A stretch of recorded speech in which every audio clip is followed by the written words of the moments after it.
We are back with another installment of that Dog Food Radio, and we are imminent towards week one. We about just over 12 hours, according to my watch, from kickoff. Probably a lot closer than that by the time you start watching this. And basically, we already did our week one outlook and all of that. So really, this is just going to be some commentary on expectations for the season and maybe some receipts to be held to. Right. So we coming to you, Fanatical L's again, Dog Food Radio. Appreciate everybody, for all of the engagement, tuning in, and all of that. We really appreciate that. So week one, Cowboys already selected the Browns to win that. Let's look at FanDuel real quick. Let's look at the odds and let's see if the lines have moved at all since the last time we looked at it. Let's see, NFL. So you currently got the line sitting at 2.5. I want to say the last time we did this, it was maybe 1.5. So you got the Browns as 2.5 point favorites, and you got the money line at -136. So Cowboys are small underdogs in this game. And, again, we talked about the Cowboys defense, or I'm sorry, the Cowboys performance against top 10 defenses last season. And just as a refresher, just in case you didn't catch that show, they went 0-3 against teams that had a top 10 overall team defense. So we didn't look at rushing yards or rush defense or pass defense, just strictly team defense. They lost to the 49ers. They lost to the 49ers, who were third in team defense last season. They lost to the Bills, who were fourth. And then, of course, they lost to the Packers, who were 10th in the wild card round. They lost to the Cardinals, who had a 31st ranking defensively. And a large majority of their schedule was against teams that were in the bottom half or third of team defense. It looks like the team they beat with the highest defensive ranking was the Jets at 12. So we assume that the Browns are going to have a top 3, top 5, top 10 at worst defense, but we're just going to go ahead and put them right there in the middle, top 5. We assume that. And, with that being said, Deshaun Watson don't have to be Superman. You feel me? He just has to not turn the ball over, make the right reads. Hopefully the receivers are getting separation, and you in there. Just let the defense do its thing. Because, again, Dallas hasn't really made a lot of upgrades in the offseason. And I believe they said that they're starting a rookie left tackle. Now, we know that the Browns have some offensive line issues that they're shuffling through. So maybe that's a wash. But again, I think if you're putting the Browns defense and the teams that they have to go against, the Ravens twice a year, the Bengals twice a year, we'll throw the Steelers in there twice a year.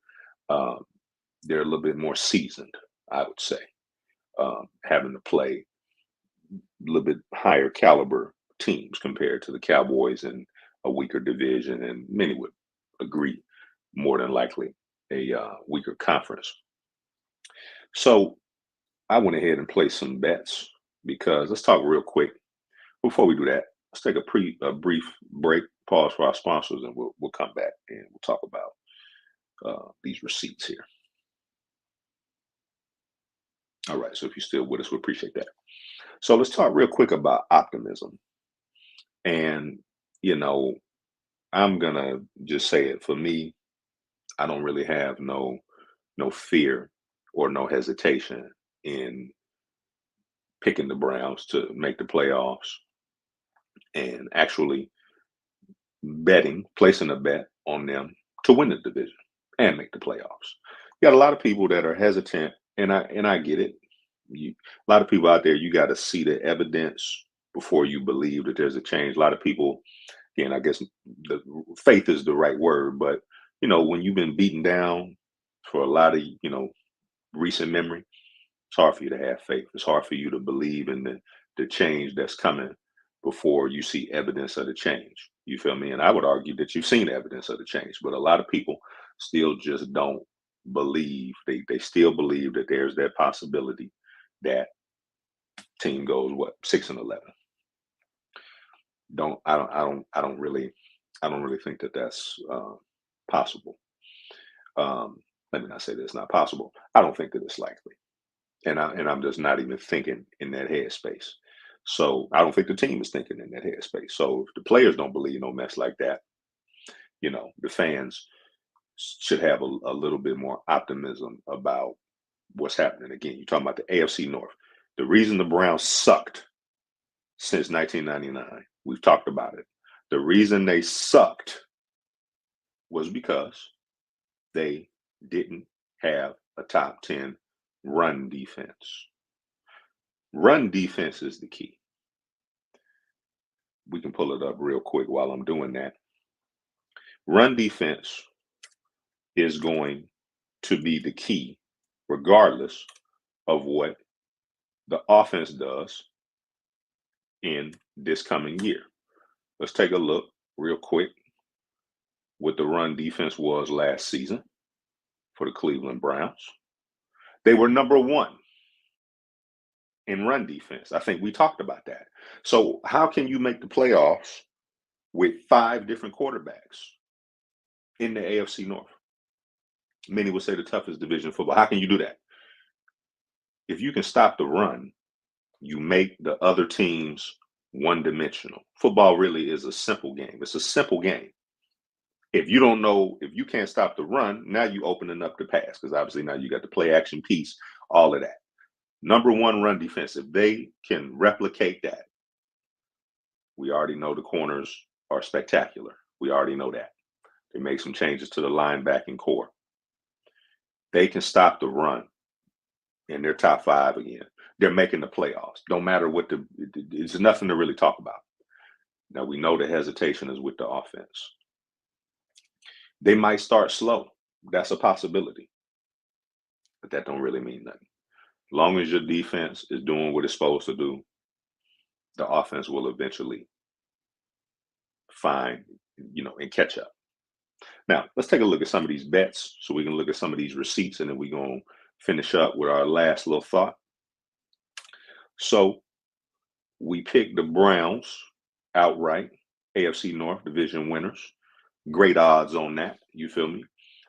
Plus 500 odds. Now, again, if you don't, we not promoting gambling. I'm just talking about what I did. Made me a little stake, on that. So we'll come back to that later in the season, and we'll track that as the season goes. Many people might say, well, you probably just wasted that little bit of money. Well, we'll see. I don't think so. I think that's a pretty good bet. I think Vegas is a little too low on the Browns. And again, they haven't seen the evidence of it, so there's no reason for them to be high on. Now, we also have a bet here where you could pick the exact outcome of the AFC North. I'm not going to get into what the exact outcome was that I picked, but I picked the Browns first. At the end of the season, we'll show the screenshot, and we'll see if it came out that way. If it does fall that way, not many people are going to predict it that way, but whatever. We'll see how that goes. And we got another bet here that was placed. So you can do a parlay on teams that you expect to make the playoffs. And I went with a 3-team parlay, and I picked the Browns. I picked the Chargers. Mainly because the odds were pretty good. And, I think Harbaugh is a pretty good NFL coach. So I think he'll be able to. He has a quarterback. I think he'll be able to maybe get them to the playoffs. So, I went ahead and threw them in there. And I actually put the Carolina Panthers in there to make the playoffs. I think it's possible. They're in a pretty weak division. And, there's really no clear-cut, favorite. At least to me, there's no clear-cut favorite. And I think Bryce Young, with a second season under his belt, maybe he can figure it out. So I thought that, I don't really know if this one's going to hit, and I didn't wager too much on it, but we'll see how it goes. Now, there's another parlay I did, teams to not make the playoffs. And I got a couple of big names in this parlay. got the Jets. I got the Cowboys in there to not make the playoffs. And I actually threw the Baltimore Ravens in this parlay, which is a good segue into the last piece of what we're going to talk about. Now, most people would say, you're crazy. That's idiotic. That ain't going to happen.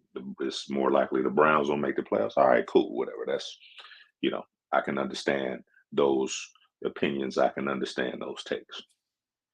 When I watched that Chiefs game and, the manner in which the game unfolded, the Ravens defense kept them in the game.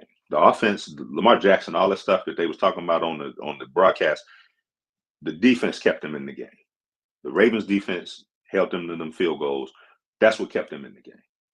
Had really nothing to do with the offense. The offense really didn't start clicking until the fourth quarter. But the touchdown that was overturned because the toe was clearly out of bounds. It was close, but it was clearly out of bounds. And you got some of the players saying, well, it still was a touchdown. I still think that was a touchdown. When you start denying basic things like that, you might be broken. You might be done for, because they've been very close the last couple of years. They've been dominant. They've been, especially in the regular season. But, their playoff success really hasn't been what they desire, obviously. And I'm not the biggest Nick Wright fan in the world, but he posted a stat that teams that lose in the playoffs and have to turn around and play in week one, the teams that they lost to in the playoffs, they tend to not have a good season. And I thought that was an interesting stat. And I want to say 5 of the 6 teams or 6 of the 7 teams missed the playoffs when that happened. And so I really don't like the vibes that I'm seeing out of Baltimore when you're denying things. And when you look at their schedule, we can pull that up real quick. They got the Cowboys in week 2, I believe. And we know that Lamar Jackson normally beats up on the NFC. So maybe they likely win that game, right? So let's see, they got the Raiders week 2. Then they got the Cowboys week 3. Then they got the Bills and the Bengals. You could make the case that the Raiders game is the only game that you could say definitively that they win that. You can make that case because it's at home, it's in Baltimore. They go on the road to Dallas. Cowboys normally play well at home. They play the Bills at home, and then they go on the road to the Bengals. So there's a possibility that they start the season 1-4 at worst case scenario, right? And we all know that sometimes, especially in the AFC North, you got to stack the wins early. Otherwise, you're playing catch up. Because if it's a situation where you don't win the division, well, now you're fighting for 3 wild card spots. And we know the AFC is pretty much loaded at this point. You're probably going to have, 9 teams, 10 teams, basically trying to compete to get in. And if it's only 3 wild card spots, obviously somebody has to get left out. So I thought that was interesting, which is why I went ahead and made that parlay. Again, what's the likelihood? Man, maybe it's unlikely. Maybe the Chiefs game was just an anomaly, but we'll see. And we're gonna come back to these receipts, and we're gonna see how it unfolds. Now, I'm not anticipating, I didn't make these parlays with thinking anybody's gonna get hurt or that there's gonna be anything. We're not wishing nothing like that. We just basing it off of what we seen, at least what I saw in the week 1 game against the Chiefs, and just again knowing what you've seen in the past from teams that It's been a lot of teams that come into the season loaded. You think of the Browns when they got Beckham that year. There was a lot of hype coming into that. Now, obviously, they haven't had the playoff success that the rate. Well, we can't even call it that. We'll say getting to the playoffs and the expectations in the playoffs. But there's been a lot of teams where they come in loaded and they swing and they miss, and it just happens. This is kind of how it go. So we're doing a pregame show tomorrow, and we're gonna obviously look ahead to the game. And yeah, the wait is over, so we're gonna get to see how everything unfolds, and it's gonna be an interesting season for sure. And if they win ugly, the Browns win ugly, just take the win. If they blow them out, really doesn't mean nothing. If they win by 1 point, it really don't mean nothing. Last year should have showed you that. They had a lot of ugly wins last year, and nobody was complaining, right? So we're gonna see how it go, man. But very, very optimistic over here on this side. So maybe as the season goes on, that momentum will start to build up. So that'll do it for this episode of Dawg Food Radio. Again, week one is within some hours, so the wait is over. So shout out to y'all, everybody that's been tuning in, and we will catch y'all on the next one.